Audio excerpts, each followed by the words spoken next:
네, 안녕하세요. 반갑습니다. 네, 혹시 리모컨이 있나요?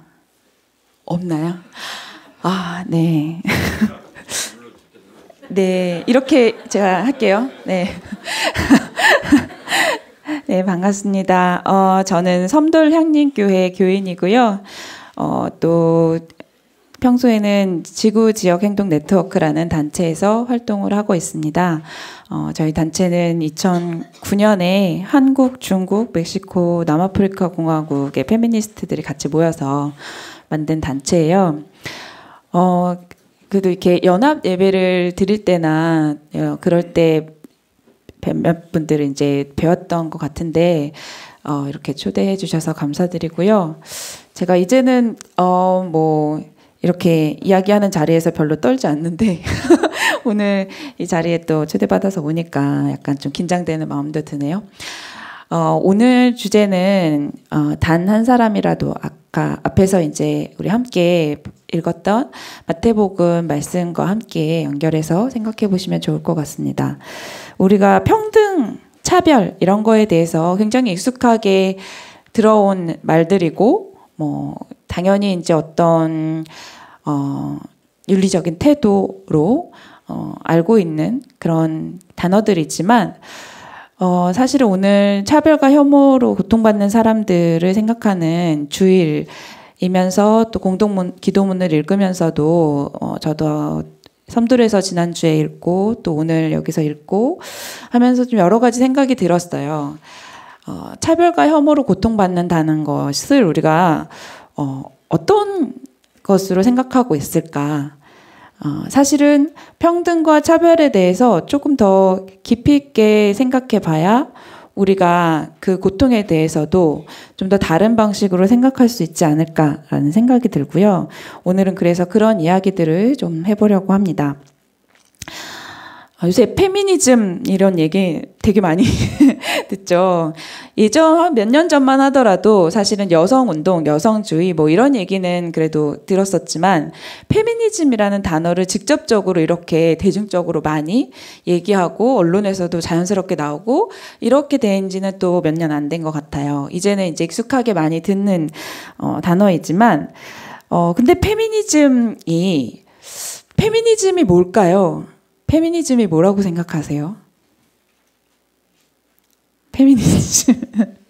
페미니즘 하면 뭐가 떠오르시죠? 여성. 네. 여성이 어쩐 걸까요? 보통은 페미니즘에 대해서 가장 뭐랄까요? 제가 생각하기에 가장 나쁘게 이해하는 태도는 여성 우월주의다. 네, 이런 말인 것 같아요. 그리고 페미니즘은 여성만을 위한 것이다. 이것도 저는 맞는 해석이 아니라고 생각합니다. 페미니즘은 어디서부터 시작되었냐? 리모컨이요. 네. 여성, 그리고 여성뿐만 아니라 이 사회에 어떤 소수자들이 사회적으로 좀 더 차별받는 위치에 있게 된 사람들이 어떻게 나와는 다른 사람들로 여겨지게 되었는지. 그래서 좀 더 내가 관용하거나 혹은 대상화하거나 좀 더 차별해도 되는 그런 사람들로 여기게 되었는지 그 질문에서 시작되었습니다. 리모컨. 네. 그래서 페미니즘에 대해서 가장 유명한 정의 중에 이런 게 있어요. 페미니즘은 여성도 사람이라는 급진적인 개념이다. 뭔가 이상하지 않으세요? 여성이 당연히 사람이지. 여성이 사람이라는 게 왜 급진적인 개념식이나 되었을까? 근데 잘 생각해 보면 요즘 우리가 집회 현장에서 듣는 구호 중에 그런 것들이 되게 많아요. 장애인도 사람이다. 인간답게 살고 싶다. 해고 노동자도 사람이다. 인간답게 살고 싶다. 이주민도 사랑이다. 인간답게 살고 싶다. 이런 구호들은 뭔가 우리가 사람으로서 같이 살아가고 있지만 사람이 아닌 존재로 인간답게 살 수 있는 조건을 보장받지 못하는 존재로 여겨지고 있다는 의미겠죠. 페미니즘도 그런 질문에서 시작했습니다. 왜 여성은 인간이 아닌 존재로 여겨졌을까? 이 말이 그냥 나온 게 아니고요. 우리가 잘 알고 있는 루소라는 유명한 사람이 이런 말을 했습니다. 천부인권을 이제 우리가 다 알고 있잖아요. 근데 천부인권에 대해서 이렇게 설명을 했어요. 모든 인류는 평등하다. 저 프랑스인이든 독일인이든 국왕이든 노예든 학자든 귀족이든 평민이든 저 미개한 아프리카 원주민조차도 우리와 똑같은 천부인권을 가지고 있다. 그런데 단 하나, 여성은 예외다. 여성에게는 인권이 없다. 그러므로 교육을 시킬 필요도 없으며 정치에 참여시켜서도 안 된다. 제가 이 문장을 처음 봤을 때 너무 충격을 받아가지고, 아니 학교 다니면서 맨날 배웠던 이 천부인권, 루소 이런 게 정말 이거 누가 지어낸 말 아닌가 하고 정말 찾아봤어요. 이게 진짜 루소가 한 말인지. 근데 이 시대 때는 이게 너무 당연한 믿음이었던 거예요. 그러면 천부인권이 뭔가요? 천부인권은 하늘에서 인간이라면 모든 사람에게 준 권리잖아요. 그래서 이전에는 왕이나 제사장만이 하늘에서 하느님에게서 그런 권한을 부여받았기 때문에 그런 권한을 부여받은 왕과 제사장만이 다른 사람들에게 이렇게 저렇게 판단해라 라는 지시를 할 수 있고 그 사람의 결정대로 무언가 사회가 움직일 수 있고 이런 권한을 받았던 건데 천부인권은 그런 권한을 왕과 제사장만이 아니라 우리 모두가 다 가지고 있다라는 걸 확인한 거잖아요. 네. 하나님이 특별히 그 사람들에게만 그 권리를 준 것이 아니라 인간으로 창조하신 모든 사람들에게 이 세상에 대해서 같이 판단하고 같이 결정하고 생각할 수 있는 그런 권리를 다 주셨다는 걸 증명한 게 천부인권이었어요. 그런데 그 와중에도 여성은 그 천부인권을 가지지 않았다고 생각한 거죠. 그리고 그런 인권을 가지지 않은 사람들은 교육받을 필요도 없고 정치에 참여시켜서도 안 된다라는 것이 너무 당연한 생각이었다는 거죠. 그래서 이 생각을 반박하면서 나온 것이 페미니즘입니다. 왜 이런 생각이 너무 당연하게 여겨졌을까? 왕과 제사장이 하느님에게서 준 세상에 대해서 판단하고 다른 사람들에게 무언가 명령하고 결정할 수 있는 권한을 줬다는 것. 그런데 그게 모든 사람들에게 부여되었다는 것은 그 모든 사람들이 같이 그런 판단하고 결정할 수 있는 합리적인 어떤 판단을 할 수 있는 생각을 가진 사람들이 되었다는 걸 의미하는 거였겠죠. 그런데 여성은 그런 합리적인 판단을 할 수 있는 존재가 아니라고 여겨졌다는 거예요. 생물학적으로, 근본적으로, 본질적으로 그렇게 창조되었기 때문에 그랬다라고 믿고 있었다는 거죠. 그래서 우리가 이렇게 알고 있는 것처럼 여성은 감정적이고 감성적이고 수동적이고 내성적이고 등등등. 그래서 무언가 이 세상에 대해서 뭔가 결정하는 중요한 역할을 하기보다는 네. 집안일이나 돌봄이나 수공업이나 뭐 이런 것들을 하기에 적합한 사람이고 남자는 논리적이고 합리적이고 진취적이고 이성적이고 강하고 어쩌고 해서 뭔가 정치도 참여하고 과학도 하고 철학도 하고 이런 공적 영역의 일을 할 수 있는 사람들이라고 여겨졌다는 거죠. 루소가 그래서 그 에밀이라는 책의 5장에 보면 정말 이상하게 여성들에 대해서 이야기를 합니다. 소피라는 여성 주인공을 등장시키면서 여성들은 남성에게 필요한, 보조적으로 필요한 정도의 역할만 교육을 받으면 되고 종교를 선택할 때도 아버지와 남편의 종교에 따르면 된다. 이런 식으로 설명을 하고 있어요. 그리고 이게 너무 당연히 과학적이고 근거 있는 본질적인 것이라고 생각했다는 거죠. 근데 사실은 우리가 과학에 대해서 알고 있는 믿음은 굉장히 잘못된 것이 많습니다. 왜냐하면 과학자들도 이 사회의 편견에 근거해서 어떤 결과들을 연구하고 내놓기도 하거든요. 이 당시 여성들이 이렇게 합리적인 판단을 할 수 없고 그래서 정치에 참여시킬 수 없다는 근거로 굉장히 오랫동안 제시되었던 게 혹시 뭔지 아세요? 생물학적으로 여성은 생리를 하고 자궁이 있기 때문입니다. 프랑스에서조차도 여성에게 참정권이 주어진 것이 세계대전이 일어나고 나서예요. 근데 그때까지도 여성에게 참정권을 주지 않았던 굉장히 중요한 근거로 많이 이야기되었던 것이 여성에게 자궁이 있어서 여자들은 합리적인 판단을 할 수 없다는 거예요. 너무 쉽게 감정적이 되어서. 우리가 히스테리라는 병 알고 계시죠? 그 앞에 노처녀라는 말이 왜 붙을까요? 히스테리라는 병의 근원이 뭐냐면요. 여성이 때가 되도록 결혼을 안 하고 아이를 낳지 않으면 자궁이 몸 안을 돌아다니다가 머리에 가서 일으키는 병이 히스테리라고 믿었다는 거예요. 정말 지금은 믿겨지지 않지만 이것을 과학적인 정설로 믿고, 그래서 여성들은 뭔가 히스테리를 부리는 그런 존재이기 때문에, 자궁이 언제 문제를 일으킬지 모르는 존재이기 때문에 합리적인 판단을 할 수 없고 그렇게 창조된 존재라고 믿었다는 것이죠. 그리고 그게 여성에게 인권이 없다는 근거가 됐다는 거예요. 그런 잘못된 믿음 우리가 대표적으로 알고 있는 것도 있습니다. 이런 그림 많이 보시죠. 정자와 난자가 수정할 때 정자가 난자들을 향해서 막 돌진하는 그런 이미지들로 우리가 많이 배웠습니다. 그런데 실제 모습은 어떠냐면요. 이렇게 정자들이 어떻게든 들어가 보려고 난자 주변에 이렇게 따다따다 이렇게 붙어 있는, 사실은 이런 게 실제 모습이라는 거죠. 난자는 정자보다 훨씬 크고, 그리고 난자를 향해서 이제 정자들이 이렇게 주변에 막 있다가 선택받은 정자가 들어가는 거죠.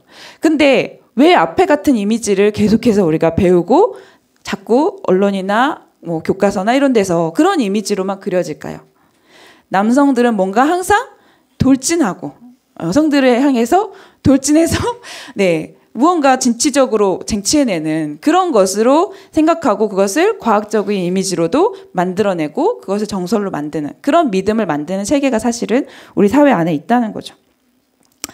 아무튼 그래서 여성들이 참정권을 얻기까지 굉장히 오래 걸렸습니다.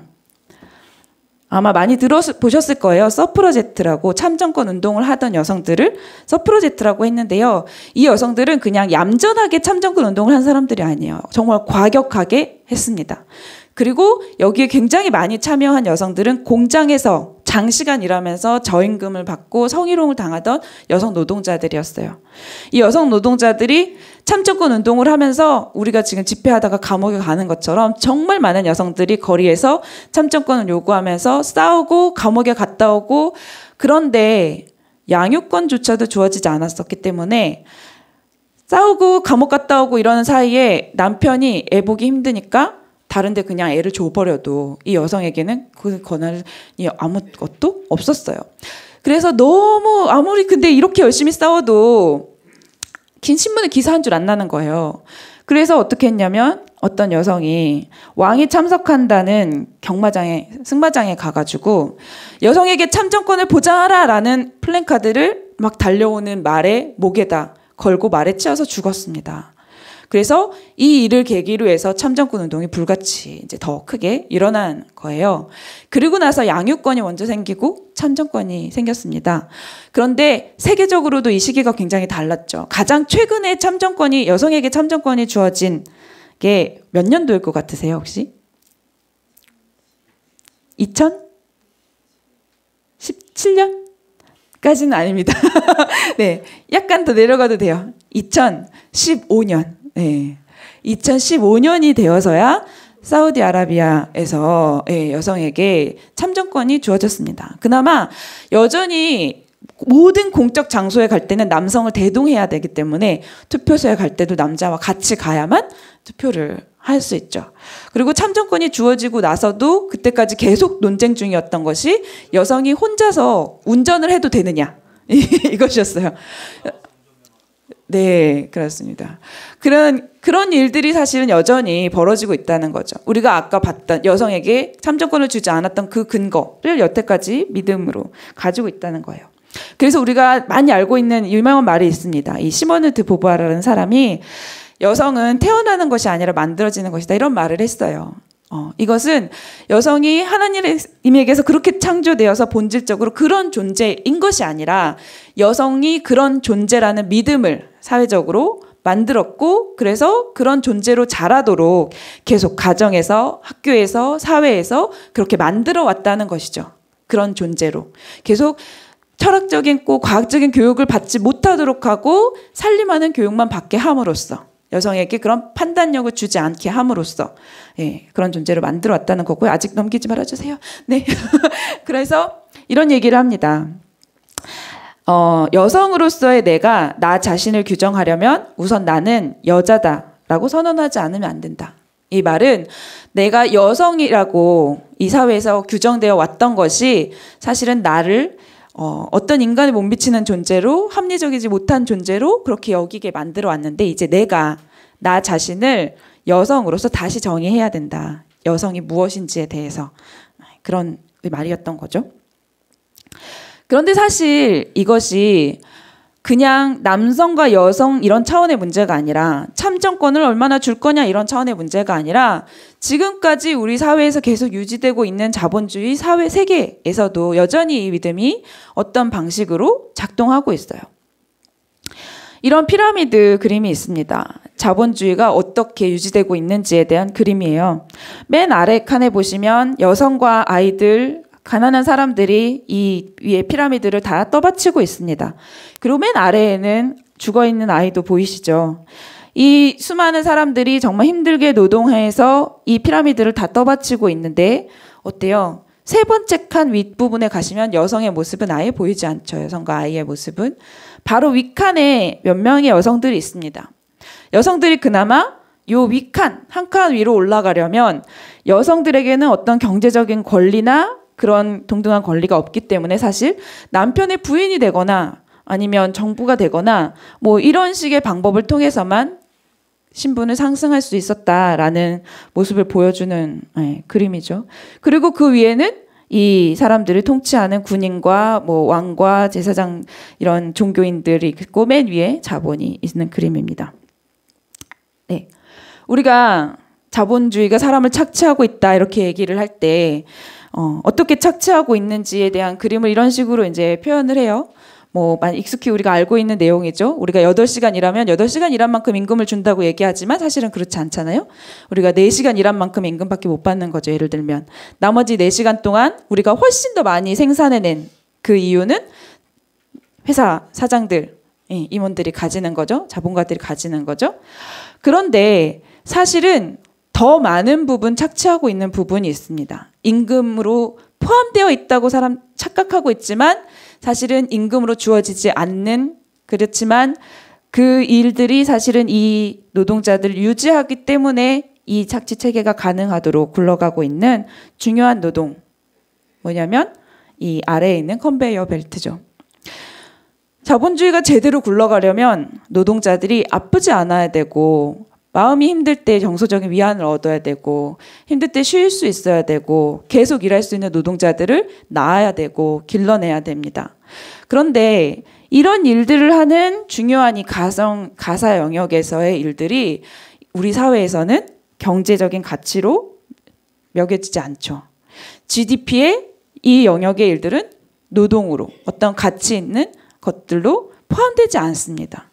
그래서 사실은 임금을 받는 노동 시장에서만 그것이 노동이고 여기서 이루어지는 것만이 경제라고 우리가 착각하고 있지만, 사실은 이것을 떠받치고 있는 그 피라미드 아래는 이렇게 훨씬 더 많은 노동들이 있는 거죠. 가사 노동, 우리 집에서 하는 것뿐만이 아니라 다른 이의 집에서 하는 수많은 가사노동과 돌봄노동, 그리고 임금을 받지 않는 다른 형태로 대가를 받지만 그것이 임금으로 여겨지지 않는 수많은 비공식 노동들, 뭐 소작 노동들, 점령한 지역에서의 노동들, 이런 것들이 사실은 경제를 떠받치고 있는데, 우리가 알고 있는 경제는 저 위에 두 칸, 임금과 자본을 받는 저 노동의 칸만을 생각하고 있다는 거죠. 사실 더 아래로 가면 자연의 노동, 우리가 너무 당연한 듯이 착취하고 있지만, 아무런 대가도 주지 않고 착취하고 있지만 자연이 정말 많은 노동을 하고 그 생산물을 우리가 무상으로 가져감으로써 이 사회를 떠받치고 있는 거잖아요. 지금 우리가 구체적으로 눈에 보이지는 않지만 실제로 곳곳에서 이런 일들이 더 심각하게 일어나고 있어요. 예를 들면 태국에 어떤 야자따는 원숭이들이 있습니다. 이 야자따는 원숭이들은 거의 24시간 일을 한다고 해요. 어렸을 때부터 교육을 시켜가지고 하루 종일 야자를 따고 내려와서 심지어는 바구니에 담게까지 교육을 시킨다고 하거든요. 근데 이 원숭이들이 1년에 한 2번 정도 쉰다고 합니다. 뭐 혹은 비 오는 날. 근데 하루 종일 쇠사슬에 묶여 있어요. 그리고 심지어 이 원숭이들을 관광 상품으로 활용합니다. 관광하러 간 사람들이 야자따는 원숭이들이 노동하는 모습을 보면서 귀엽다. 원숭이들이 야자됐다네 이러면서 돈 내고 온다는 거죠. 그 사람들은 관광 상품으로도 돈을 벌고 노동도로도 돈을 법니다. 사람을 시키면 훨씬 많은 임금을 줘야 되는 일을 원숭이들이 그냥 무상으로 착취당하면서 하고 있고, 우리 그 사람들은 뭐라고 하냐면 이 원숭이들이 원숭이니까 원래 일을 좋아한다라고 이야기를 합니다. 흑인 노예 시대 때 흑인들을 부리던 사람들은 흑인들은 원래 그런 육체로 창조되었다고 주장했거든요. 우리가 사실은 이런 많은 영역들을 무시하고 가치 있게 생각하지 않고 노동으로 여기지 않기 때문에 사실은 이 위에서 노동을 하고 경제 영역에서 무언가 다른 사람들을 나의 노동으로 먹여 살린다. 내가 너네를 다 먹여 살린다 라고 말할 수 있는 사람들이 나머지 사람들을, 여성을 그렇게 대했듯이 타자화하고 무시할 수 있는 그런 사회가 되어 있다는 거죠. 이 유명한 말 아실 거예요. 예, 박근혜 정부 때 나향욱 이라는 사람이 이런 얘기를 했죠. 민중은 개돼지와 같다.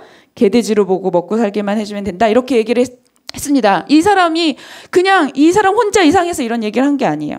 사실은 돈을 벌고 내가 이 경제적인 것들을 내가 다 뒷받침하고 있다. 자기 혼자 뒷받침하고 있다. 이렇게 믿고 있는 사람들이 다른 사람에 대해서 이렇게 생각하는 거죠. 나 때문에 먹고 사는 거다, 너네는. 그러니까 너네는 그냥 내가 먹고 살기만 해주면 된다. 이런 생각이 사실은 이 사람에게도 있고 지금 문제가 된 대한항공 그 일가에게도 있고, 사실은 가장 근본적으로 따지고 들어가면 이 가부장제를 유지하는 그 논리 속에 남성은 생계를 부양하는 사람이고 임금 노동하는 사람만이 그 중요한 역할을 하는 사람이고, 가사 노동을 하는 사람, 돌봄 노동을 하는 사람, 이 역할에 있는 많은 사람들과 자연은 그런 가치를 가지지 않은 사람이다라는 논리로 다른 사람들을 지배할 수 있는 사회를 만들었기 때문에 이런 생각이 가능해지는 거죠. 그래서 우리가 노동자를 생각할 때, 노동 운동을 떠올릴 때도 사실은 노동자를 대표하는 얼굴은 남성의 얼굴로 되어 있습니다. 이 포스터를 혹시 기억하시는 분들도 계실지 모르겠어요. 이 포스터는 1999년에 IMF로 정말 많은 사람들이 일자리를 잃고 그래서 진짜 심각하게 노동운동 이제 파업을 하고 막 이럴 때 나왔던 세계 노동자 대회 포스터입니다. 어떻게 보이시나요?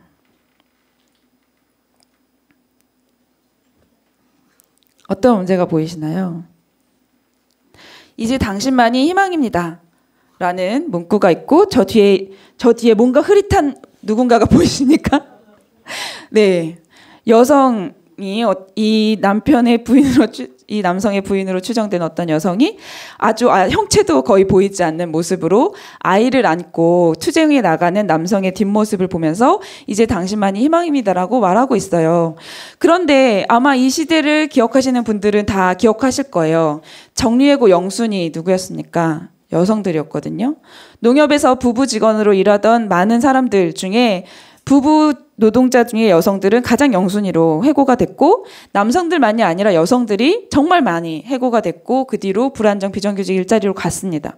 그런데 그 투쟁의 주체는 남성이고 당신만이 희망입니다라고 하면서 여성들은 그냥 뒤에서 지켜보는 모습으로 그려졌던 거죠. 그래서 정말 많은 비판을 받았던 포스터이기도 했습니다. 그런데 저게 109주년이거든요. 116주년 포스터를 볼까요? 뭐가 달라졌나요? 네, 뚜렷해졌죠. 노동자의 얼굴이 뚜렷해졌습니다. 노동자에게 얼굴이 생겼어요. 얼굴이 없던 노동자에게 얼굴이 생겼고 그만큼 자신 있는 노동자의 모습이 되었지만 여성은 아예 없어졌습니다. 그리고 이 노동자가 이제 당신만이 희망입니다라고 하던 저 사람의 목소리에서 이제 당신의 힘을 보여주십시오 라는 메시지로 바뀌었습니다.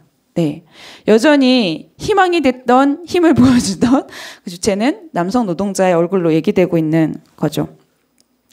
사실은 이런 사회이기 때문에 임금 차별이 있는 겁니다.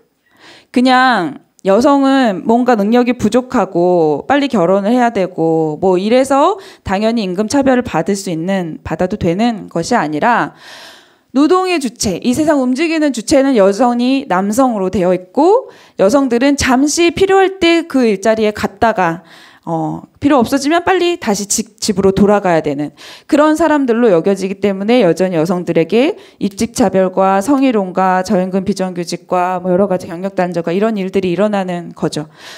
그래서 100대 64, 남성이 100만 원을 받으면 여성은 64만 원밖에 못 받는 임금 차별이 여전히 유지되고 있습니다. 그래서 최근에 3시 스탑이라는 캠페인을 해요. 여자들은 3시까지만 이러면 된다. 지금 받는 임금으로 생각하면.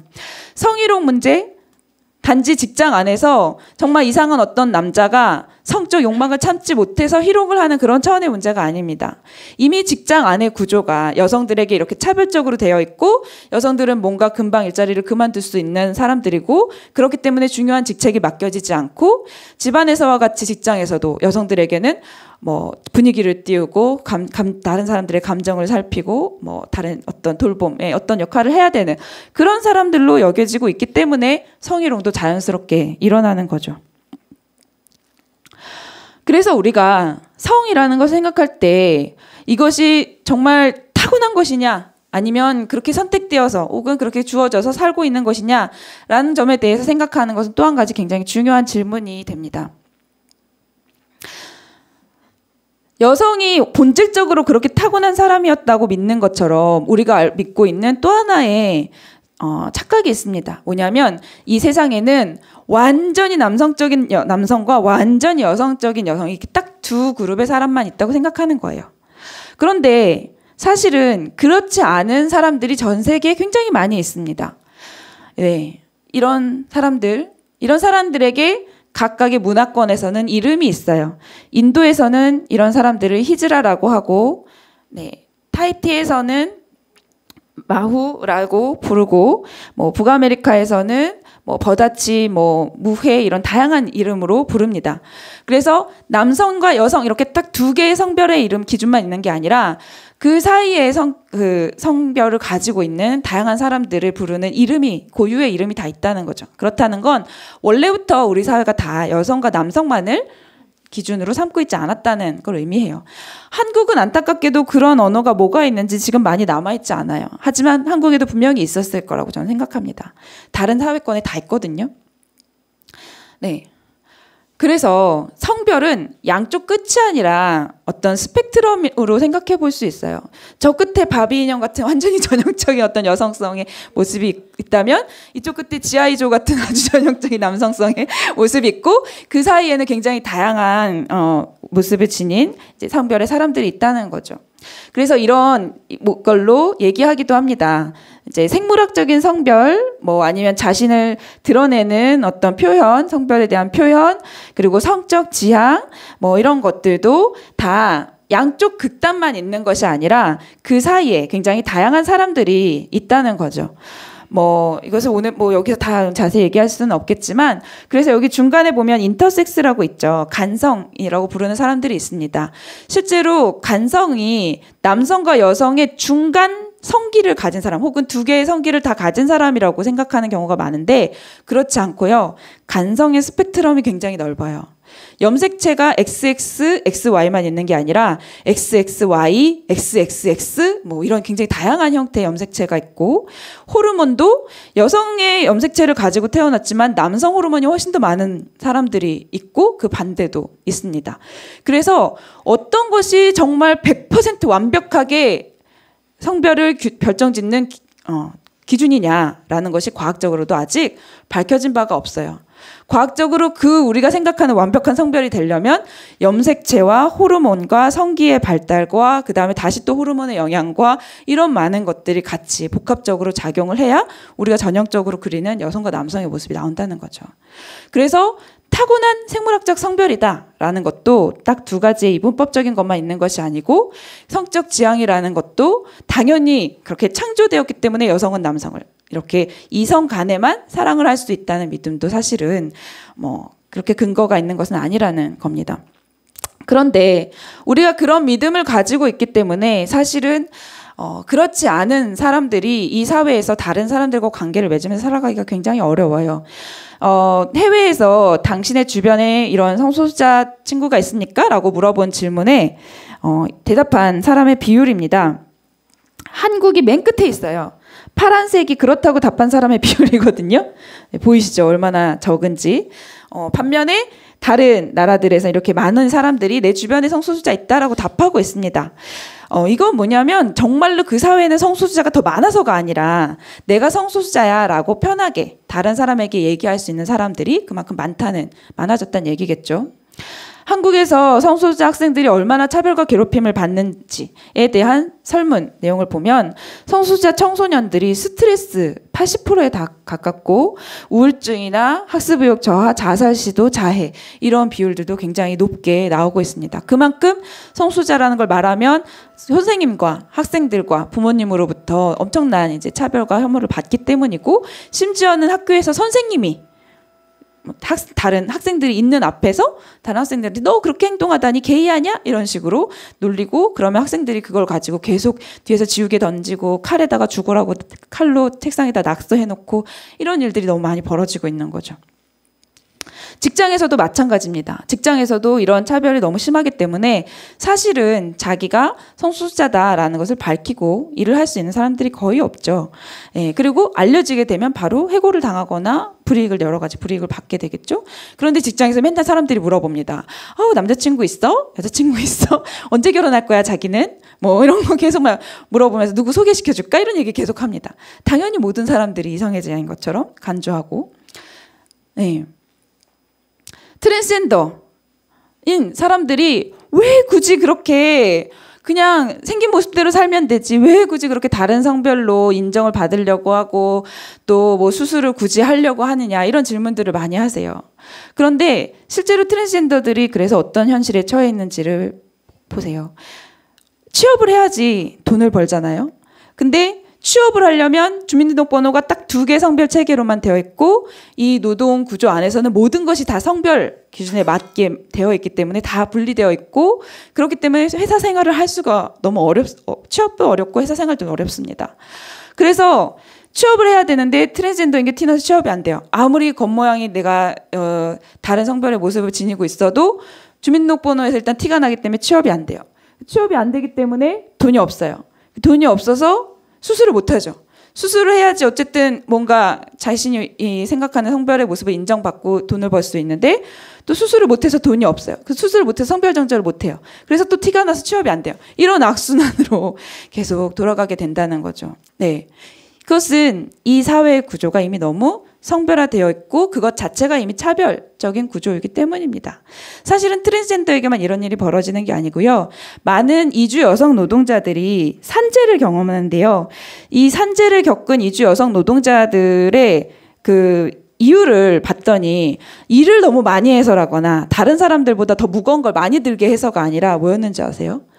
이주 여성자들이 많이 일하는 공장의 작업대가 남성들에게 맞춰져 있기 때문이에요. 그래서 거기서 일을 하느라고 긁고격계 질환에 많이 걸리는 거예요. 그렇게 성별화되어 있는 직장 구조 자체가 혹은 뭐 수당을 주거나 사회적인 보장을 주거나 연금을 주거나 여러 가지 혜택을 줄 때 그 모든 것들이 결혼한 이성애자 부부 중심으로 되어 있기 때문에 비혼으로 살고 있는 사람들 혹은 한부모로 살고 있는 사람들 이런 많은 사람들은 그 혜택에서 또 받기 어려운 구조에 서로 연결되어 있는 거죠. 그런데 이것을 바꾸려고 하기 때문에 여러 가지 폭력적인 일들이 벌어집니다. 이 다양한 성별의 스펙트럼을 인정하지 않고 그렇게 뭔가 타고난 것일 것이다 라는 생각에서 그것을 바꾸려는 여러 가지 시도를 하거나 아니면 너가 그렇게 살지 않을 수 있는데 네가 선택해서 잘못된 삶을 살고 있는 것이다 라는 생각 때문에 억지로 바꾸려고 하거나 혹은 그렇게 살고 있는 삶이 우리 다른 공동체에게 피해를 준다라고 생각하기 때문에 억지로 바꾸려고 하거나 이런 시도들 때문에 정말 심각한 폭력이 세계 곳곳에서 많이 벌어집니다. 이 여성은 남아프리카 공화국에서 교정강간이란 것을 피해를 당한 여성입니다. 교정강간이라는 말 혹시 들어보셨어요? 뭘 교정할까요? 이 사람이 동성애자라고 생각되기 때문에 이성애자로 바꾸겠다는 명목으로 벌어지는 강간 폭력입니다. 그런데 레즈비언이라고 하죠. 여성 동성애자를. 레즈비언을 이라는 걸 어떻게 다른 사람이 확인할 수 있을까요? 그 사람의 성관계하는 모습을 현장에서 발각하지 않는 이상 이 사람이 레즈비언이라는 확신을 누구도 할 수 없는 거예요. 그런데 레즈비언이라고 간주돼서 폭력을, 교정 강간을 당하는 여성들이 굉장히 많아요. 왜일까요? 그럼 어떤 여성들이 레즈비언이라고 간주될까요? 그렇죠. 결혼을 안 하는 여성, 그 다음에 그 공동체에서 여성으로서 요구되는 역할을 하지 않는 여성, 여자답게 굴지 않는 여성, 이런 여성들이 다 레즈비언으로 간주되는 거예요. 그래서 축구를 하는 여학생들이 교정강간의 피해자가 굉장히 많이 됩니다. 남아공의 굉장히 유명한 여성 축구 선수도 교정강간의 피해자라고 고백했어요. 근데 어떤 정도냐면 그냥 어떤 이상한 나쁜 사람들이 와서 하는 게 아니에요. 어머니가 교회 목사님을, 동네 교회 목사님을 데리고 와서 자신의 딸을 교정강간을 요청을 합니다. 예, 강간이라고 생각하지 않죠. 그것을 치료한다고 생각합니다.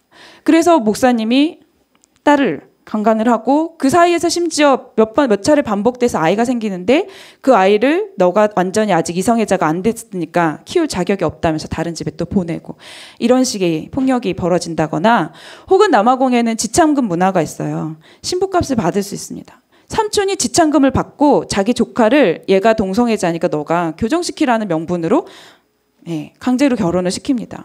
이런 식으로 반복되는 거죠.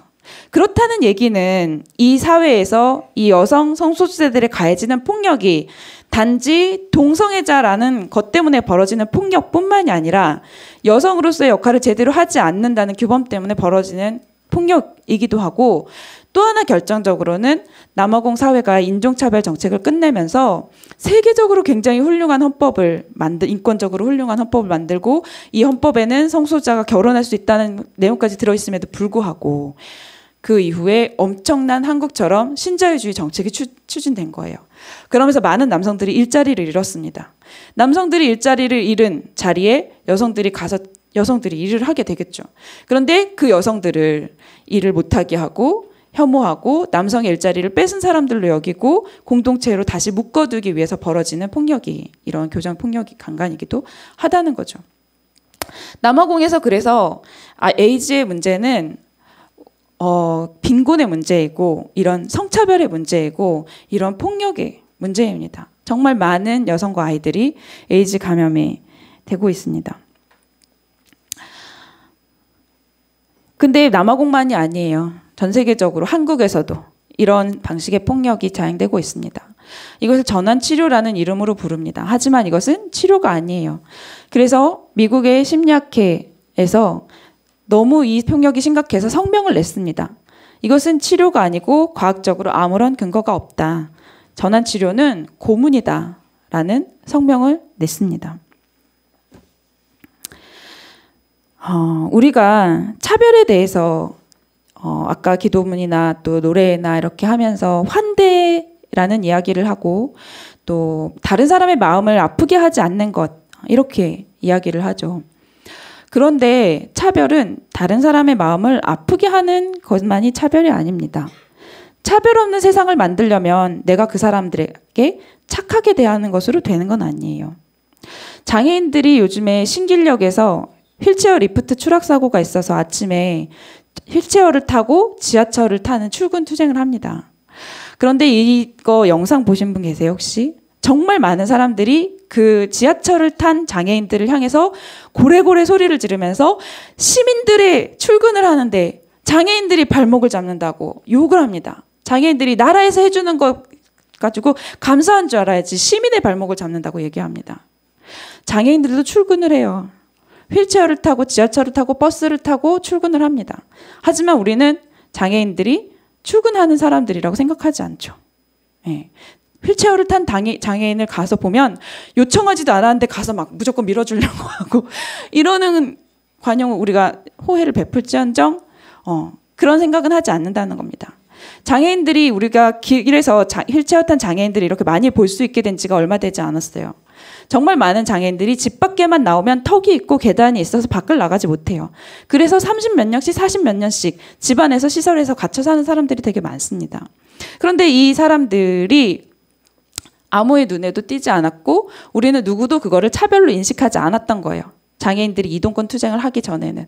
세상 밖에 사람들에게 얼굴을 내놓고 우리도 출근해야 되고 학교 가는 사람들인데 시설이 이미 이렇게 되어 있기 때문에 우리는 나갈 수가 없는 존재들이다라는 얘기를 하기 전까지 사람들이 그것을 알지 못했습니다. 지금 지하철역마다 엘리베이터 있는 거 다 장애인들이 이동권 투쟁에서 생긴 거예요. 그런데 그 엘리베이터 지금 누가 제일 많이 타요? 장애인이 탈 수 없을 정도로 다른 사람들이 많이 타죠. 그래서 문재인 대통령이 후보 시절에 홍준표 후보의 동성애 반대하십니까? 라는 질문에 반대합니다. 그럼요. 반대하지요. 라고 정말 마치 베드로가 예수님을 3번 부인했듯이 3차례 부인을 했습니다. 그리고 최근에 지방선거 때도 이제 보수적인 신앙을 가진 분들이 이제 각 정당에 질의서를 보냈는데 민주당이 차별금지법은 반대하지만 뭐 동성애는 차별하면 안 된다고 생각한다. 뭐 이런 류의 답변을 보냈어요.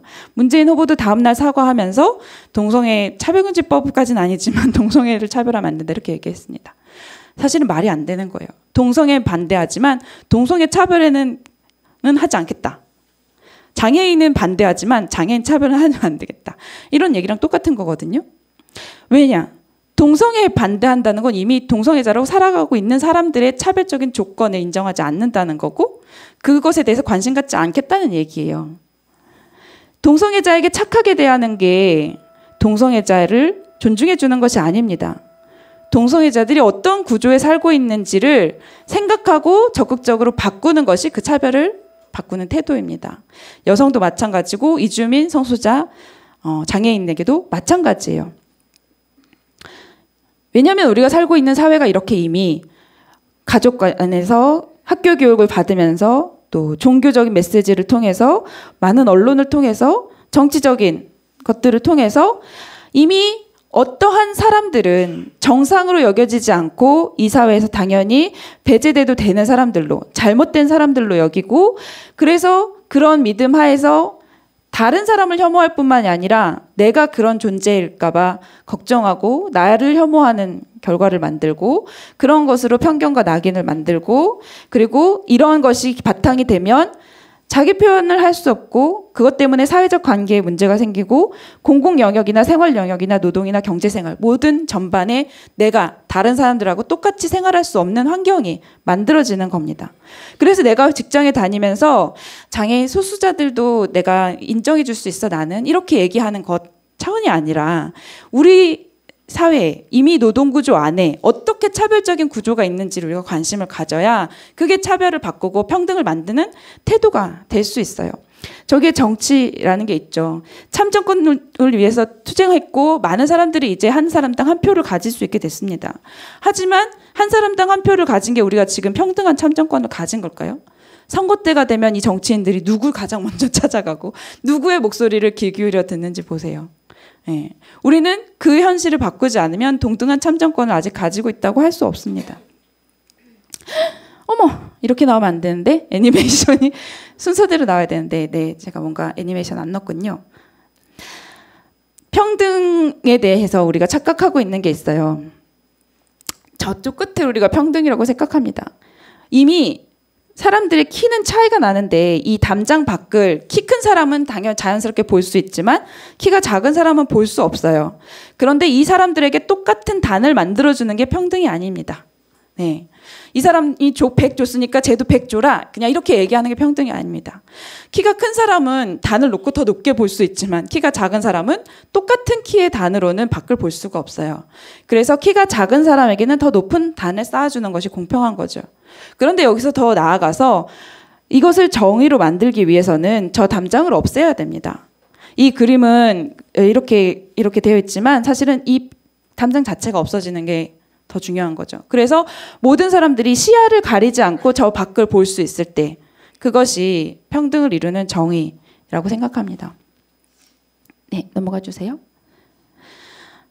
성에 대해서도 마찬가지예요. 우리가 성을 떠올리면 남자, 여자, 섹스, 결혼 이런 거 중심으로 떠올립니다. 그래서 퀴어 문화 축제 반대하시는 분들 막 나와서 보면은 뭐 이런 얘기 막 혐오를 조장한 얘기 되게 많이 하죠. 뭐 저 남자 동성애자들은 뭐 학문 섹스만 해가지고 뭐 1년에 섹스를 3,000번씩 하고 뭐 이런 그래서 뭐 에이즈에 걸리고 이런 얘기를 막 많이 합니다. 그런데 이상한 거예요. 이성애자는 이성과 섹스하는 사람이 아니잖아요. 동성애자는 동성과 섹스하는 사람이 아니거든요. 동성과 섹스하지만 동성애자가 아닌 사람들도 있습니다. 동성애자라고 자신을 생각하지만 한 번도 동성과 섹스해본 사람이 없는 사람들도 있습니다. 평생 동성과 연애해본 적이 없는데 나는 동성애자라고 생각하는 사람들이 많이 있습니다. 이성애자에게 모태솔로가 있듯이 마찬가지입니다. 그런데 우리가 성을 너무나 섹스 중심으로 생각하고 성기를 중심으로 생각하기 때문에 사실은 그런 잘못된 편견에 갇혀 있는 거죠. 성은 사실은 그것과 관한 것만이 아니라 우리의 몸에 관한 것이고 건강과 질병과 생명과 죽음에 관한 것이고 다른 사람들과의 관계에 관한 것이고 노동을 어떻게 할 수 있고 어떤 노동으로 인정받는지에 관한 것이고 가족을 누구와 어떤 사람들과 맺어 나가고 인정받을 수 있느냐에 관한 것이고 더 크게는 이 사회를 어떻게 만들어 나가느냐에 아주 중요한 연결고리에 있는 거죠. 그런데 이것을 아주 좁게 설정하고 어떤 사회가 원하는 기준에 맞춰서만 그 삶을 살도록 만들기 때문에 이 규범의 테두리 밖에 있는 사람들이 다 차별과 위계, 혐오의 대상이 됩니다. 그래서 이제 우리는 성을 어떤 그런 섹스 이런 거에만 생각할 게 아니라 우리 삶 전체에 관련된 문제로 이 사회의 정의에 관련된 문제로 생각했으면 해요. 학교에서 가정에서 부모로부터 자기 정체성을 인정받지 못하는 많은 청소년들이 얼마나 큰 위험에 처하게 되는지를 통계로 표현한 그림입니다. 가족에서 인정받지 못한 청소년들 자해의 위험이 되게 높고 자살의 위험이 높고 집에서 쫓겨나서 노숙하는 청소년이 굉장히 많습니다. 그런데 가족 안에서 먼저 인정이 될 때 이 성소수자 청소년의 성소수자라는 정체성은 내가 가진 다양한 정체성 중에 하나가 될 수 있어요. 내가 성소수자라는 사실 하나 때문에 나에게 나의 삶의 모든 것이 다 지배받고 그것 때문에 괴롭고 고통스러워서 내 삶을 끝내지 않을 수 있습니다. 이것이 긍정되면 나는 성소수자이면서도 여성이면서도 학생이면서도 더 다양한 이 사회의 구성원으로서 사실은 성소수자라는 사실 자체가 그냥 내 삶의 아주 작은 일부로 여겨질 수도 있다는 거예요. 그런데 이 사회에서 혐오가 너무 강하고 이것이 계속해서 부정되기 때문에 그것이 내 삶의 전부 너무 큰 덩어리가 돼버리고 나를 혐오하게 되는 결과로 돌아옵니다. 그래서 집에서 가정에서부터 그런 긍정적인 메시지를 받은 청소년들은 내가 건강한 성인 청소년으로 자랄 수 있다, 성소수자로 자랄 수 있다는 믿음을 더 많이 가지게 된다는 결과를 보여주는 거죠. 영상을 하나 보여드리겠습니다. 이 영상은 바비를 위한 기도라는 영화이고요. 실화를 바탕으로 한 영상입니다. Homosexuality is a sin. Homosexuals are doomed to spend eternity in hell. If they wanted to change, they could be healed of their evil ways. If they would turn away from temptation, they could be normal again. If only they would try and try harder if it doesn't work. These are all the things I said to my son Bobby when I found out he was gay. When he told me he was homosexual, my world fell apart. I did everything I could to cure him of his sickness. 8 months ago, my son jumped off a bridge and killed himself. I deeply regret my lack of knowledge about gay and lesbian people. I see that everything I was taught and told was bigotry and dehumanizing slander. If I had investigated beyond what I was told, if I just listened to my son when he poured his heart out to me, I would not be standing here today with you, filled with regret. I believe that God was pleased with Bobby's kind and loving spirit. In God's eyes, kindness and love are what it's all about. I didn't know that each time I echoed eternal damnation for gay people, each time I referred to Bobby as sick and perverted and a danger to our children, his self-esteem, his sense of worth were being destroyed. And finally, his spirit broke beyond repair. It was not God's will that Bobby climbed over the side of a freeway overpass and jumped directly into the path of an 18-wheel truck, which killed him instantly. Bobby's death was the direct result of his parents' ignorance and fear of the word gay. He wanted to be a writer. His hopes and dreams should not have been taken from him, but they were. There are children like Bobby sitting in your congregations. Unknown to you, they will be listening as you echo amen. And that will soon silence their prayers to God for understanding and acceptance and for your love. But your hatred and fear and ignorance of the word gay will silence those prayers. So, before you echo amen in your home and place of worship, think and remember, a child is listening.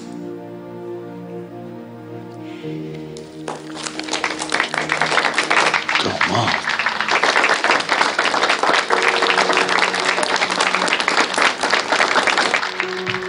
She did good.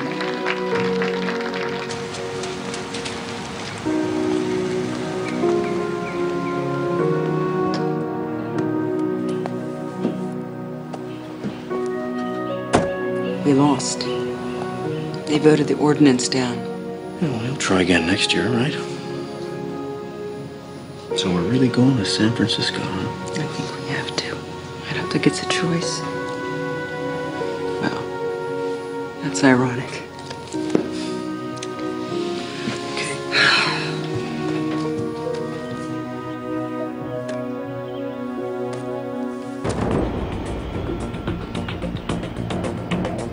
Are we late? Just in time. Just in time. Oh, Jackie, is this everyone? Oh, honey, no. Come with me. We have a special place for you. Okay.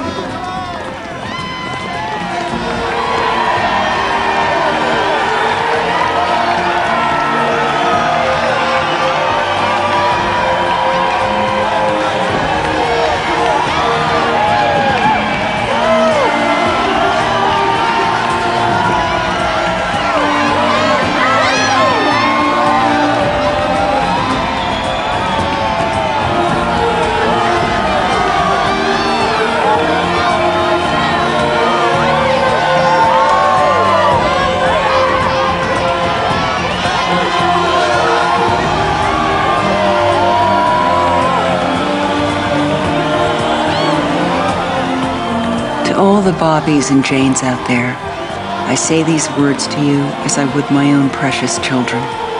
Please don't give up hope on life or yourselves. You're very special to me, and I'm working very hard to make this life a better and safer place for you to live in. Promise me you'll keep trying. Bobby gave up on love. I hope you won't. You were always in my thoughts. My name is Bobby Griffith. I write this in hopes that one day, many years from now, I will be able to go back and remember what my life was like when I was a young and confused adolescent, desperately trying to understand myself in the world I live in. Another reason I write this is so long after I die, others may have a chance to read about me and see what my life as a young person was like.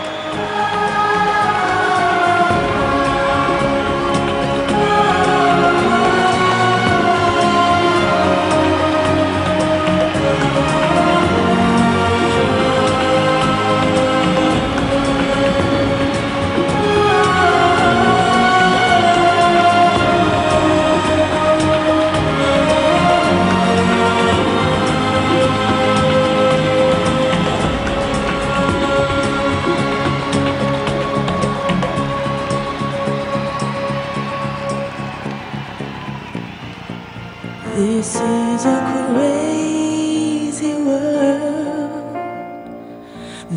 can be lonely days. It's hard to know who's on your side most of the time. Who can you really trust? Who do you really know? Is there anybody out there who can make you feel less alone? Sometimes you just can't make it on your own. If you need a place where you can run, if you need a shoulder to cry on, well, I'll always be your friend. 바로 어제도 대구에서 퀴어문화 축제가 있었습니다. 한국에도 성소수자 부모 모임이 있어요. 그분들이 어제 대구 퀴어문화 축제에도 가셨는데요. 여기서도 또 다시 이제 하나님의 이름으로 사랑한다는 말을 하면서 사랑하기 때문에 반대합니다 라는 말을 하면서 그 퍼레이드 행렬을 가로막으신 분들 때문에 굉장히 오랫동안 결국은 퍼레이드가 가로막혀서 행진을 하지 못하는 일이 벌어졌습니다. 우리가 사랑이 이기네 라는 노래를 부르지만 사랑이 정말로 이기려면 사랑한다라는 말을 하는 것만으로 이루어지지 않습니다. 이런 자리에 함께하고 혐오에 함께 맞서는 모습을 보여주는 것, 그리고 더 나아가서는 차별받고 있지만 그 차별이 무슨 차별인지도 조차도 보이지 않는 그 차별의 구조를 우리가 같이 관심을 가지고 그거를 같이 바꾸는 노력을 해야 차별이 바뀌고 평등이 이루어지고 그리고 정말 사랑이 이길 수 있습니다. 저는 우리 향린 공동체가 이제 사랑이 이긴다는 이야기 그리고 환대의 메시지 이것을 한 단계 더 넘어서서 그 정의를 함께 이룰 수 있는 그런 움직임을 만들어 갔으면 좋겠고요. 아까 함께 낭독하셨지만 마지막 13절, 14절 말씀 다시 한번 새기시면서 한해 뜻을 마치겠습니다.